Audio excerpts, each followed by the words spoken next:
Sudah sering saya sampaikan bahwa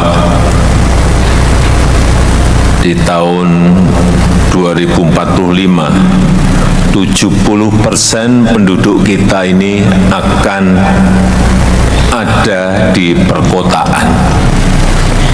70%. Kalau dunia di tahun 2050, 80% penduduk dunia ini akan ada di kota, di perkotaan. Apa yang akan terjadi? Beban kota akan menjadi sangat berat.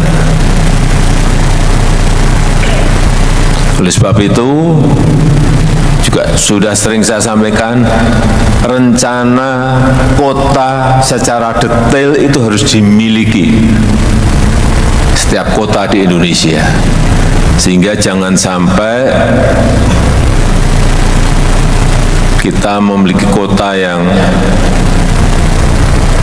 sekarang ini banyak terjadi di Eropa maupun di Amerika, kota-kota yang mencekam karena penganggurannya banyak, karena homeless-nya banyak, dan kita tidak ingin itu terjadi di negara kita, Indonesia. Kita ingin menjadikan semua kota itu livable, nyaman dihuni, dan juga lovable. Orang yang berkunjung ke sana senang ingin kembali berkunjung, dan orang yang tinggal di situ juga sangat mencintai kotanya karena kotanya memberikan pelayanan publik yang baik kepada masyarakatnya. Kita melihat sekarang ini sudah banyak kota-kota di negara kita itu sudah mulai macet. Mulai macet. Pak Wali Kota Balikpapan sudah macet. Sudah. Saya dengar sudah. Surabaya sudah macet, Pak Wali. Sudah. Sampun Pak, sudah. Bandung, Pak Wali Kota Bandung, sudah macet Bandung? Sudah. Medan, Pak Wali Kota Medan ada macet? Macet. Oh Pak Wali, macet. Semuanya sudah mulai macet. Oleh sebab itu, sekali lagi, rencana kota mengenai transportasi massal, transportasi umum itu harus disiapkan. Kalau kita bayangannya selalu subway, MRT, LRT, itu biayanya gede banget, mahal. Saya sampai apal.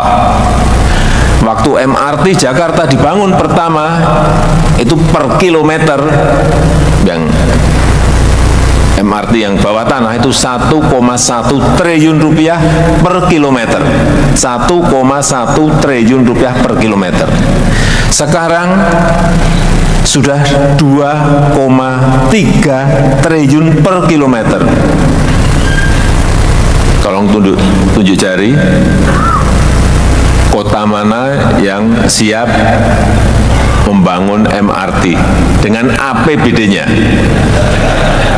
1 kilometer 2,3 triliun.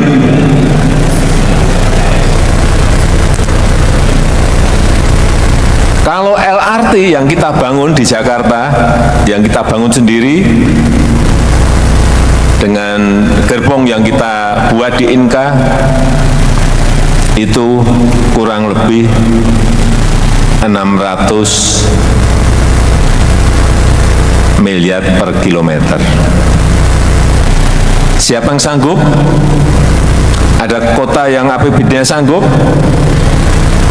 Tunjuk jari. Saya beri sepeda. Enggak ada yang mampu. Apalagi kereta cepat.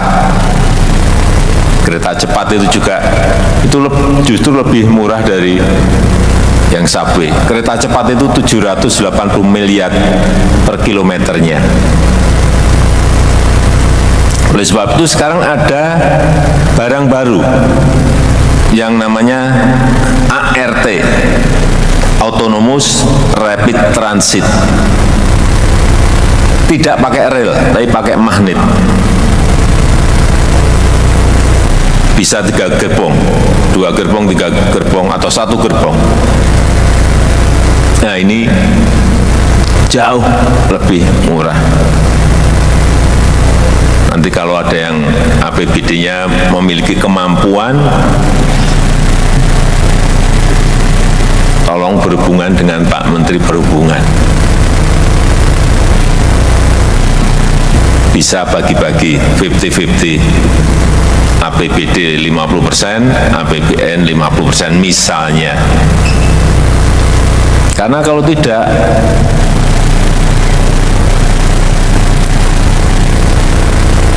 sepuluh 20 tahun yang akan datang semua kota akan macet.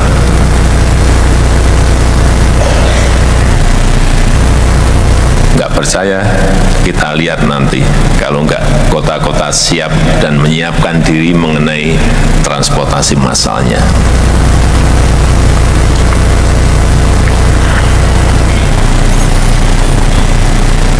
Yang kedua, yang berkaitan dengan kota masa depan itu seperti apa? Banyak di antara kita masih banyak yang keliru bahwa kota masa depan itu harus kota modern yang banyak pencakar langitnya, banyak yang high rise buildingnya.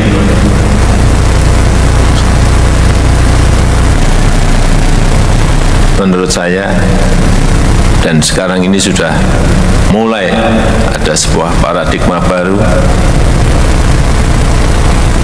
Kota yang baik adalah kota yang ramah pejalan kaki. Kota yang baik itu adalah kota yang ramah terhadap penyandang disabilitas. Kota yang ramah terhadap pesepeda. Kota yang ramah terhadap anak dan perempuan. Konsepnya kira-kira itu. Kota yang ramah terhadap lingkungan. Artinya apa? Kota ini memang harus green, harus smart, dan harus friendly.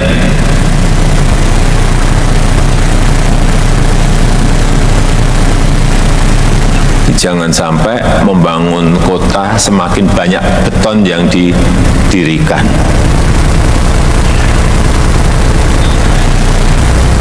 Ada trotoar, semua paving block semuanya.